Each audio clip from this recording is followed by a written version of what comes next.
Qu'est-ce que la foi? La foi, c'est la forte conviction du cœur au sujet de Dieu et de sa parole. Abraham a cru à la promesse d'une postérité innombrable. Et après l'avoir conduit dehors, il dit « Regarde vers le ciel et compte les étoiles, si tu peux les compter. » Et il lui dit « Telle sera ta postérité. » Abraham eut confiance en l'Éternel, qui le lui imputa à justice. Genèse 15, 5-6. C'est par la foi que l'officier du roi crut à la parole de Jésus, lui assurant la guérison de son fils. Il retourna donc à Cana en Galilée, où il avait changé l'eau en vin. Il y avait à Capernaum un officier du roi, dont le fils était malade. Ayant appris que Jésus était venu de Judée en Galilée, il alla vers lui, et le pria de descendre et de guérir son fils qui était près de mourir. Jésus lui dit, « Si vous ne voyez des miracles et des prodiges, vous ne croyez point. » L'officier du roi lui dit, « Seigneur, descends avant que mon enfant meure. » « Va, lui dit Jésus, ton fils vit. » Et cet homme crut à la parole que Jésus lui avait dite, et il s'en alla. Comme déjà il descendait, ses serviteurs venant à sa rencontre, lui apportèrent cette nouvelle. « Ton enfant vit. » Il leur demanda à quelle heure il s'était trouvé mieux, et ils lui dirent, « Hier, à la 7e heure, la fièvre l'a quitté. » Le père reconnut que c'était à cette heure-là que Jésus lui avait dit, « Ton fils vit. » Et il crut, lui et toute sa maison. Jean 4, 46, 53.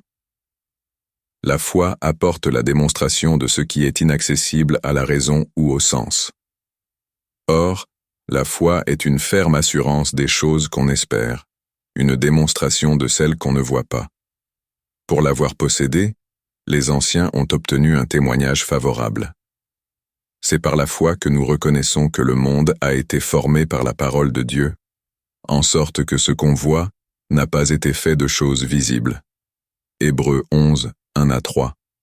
Elle repose sur les déclarations de la Bible. Ainsi, la foi vient de ce qu'on entend, et ce qu'on entend vient de la parole de Christ. Romains 10, 17. Elle repose aussi sur la toute-puissance de Dieu. Jésus lui dit, « Si tu peux, tout est possible à celui qui croit. » Marc 9, 23. Jésus lui dit, « Ne t'ai-je pas dit que, si tu crois, tu verras la gloire de Dieu ?» Jean 11, 40. Afin que votre foi fût fondée, non sur la sagesse des hommes, mais sur la puissance de Dieu. 1 Corinthiens 2, 5. Elle repose également sur la fidélité de Dieu. Espérant contre toute espérance, il crut, en sorte qu'il devint père d'un grand nombre de nations, selon ce qui lui avait été dit, « Telle sera ta postérité. » Romains 4, 18-21. Celui qui vous a appelé est fidèle, et c'est lui qui le fera. 1 Thessaloniciens 5, 24. La foi est le seul moyen d'être agréable à Dieu. Or, sans la foi, il est impossible de lui être agréable, car il faut que celui qui s'approche de Dieu croie que Dieu existe, et qu'il est le rémunérateur de ceux qui le cherchent. Hébreux 11, 6.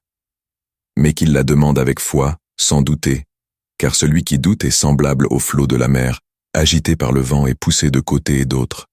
Qu'un tel homme ne s'imagine pas qu'il recevra quelque chose du Seigneur, c'est un homme irrésolu, inconstant dans toutes ses voies.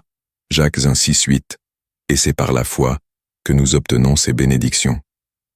De sorte que ceux qui croient sont bénis avec Abraham le croyant. Galates 3, 9.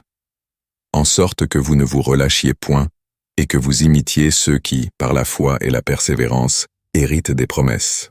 Hébreux 6, 12.